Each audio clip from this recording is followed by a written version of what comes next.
There's a quote from Rohn that says, "You are the average of the 5% you spend most of your time with." How true is that? Dear friends, welcome to Fully Alive with Irene.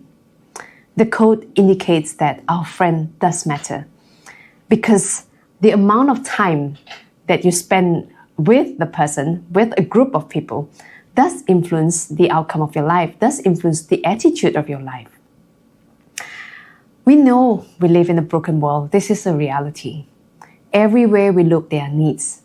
Everywhere we look, you see people being depressed, being sad, abuses, wars, whatever is it. And when you switch on the television, what do you see? 95% bad news and propaganda, which can be draining.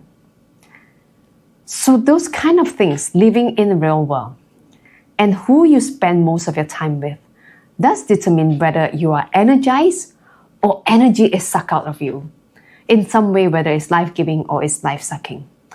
Imagine spending time with a group of people who speaks life.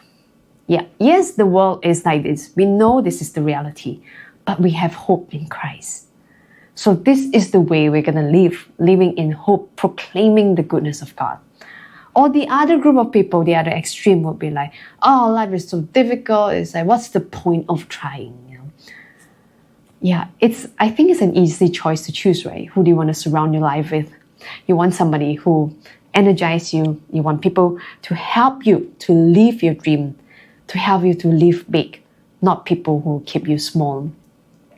And there's this account in the scriptures about the paralyzed man who has his friends who brought him to Jesus. They went to the extent of like opening the roof and lowering him down. While the faith of his friends moved Jesus with compassion and moved Jesus to forgive his sins and eventually heal him. Imagine if we hang out with a bunch of people who say, what's the point? You're already like bed-bound. Just wait to die. Those things. He wouldn't stand a chance at all, no? But he has a group of friends who see hope. Say, let's do it. Let's help him. Let's get him to Jesus. And this is the type of friends that we want to surround our life, to encourage us, to speak life into our life, to bring us to a higher ground, to a place that encourages us to go for the dreams that God has placed in our heart. But how do we do that? Sometimes we ask these kind of questions. It's not the easiest I imagine. It is a journey.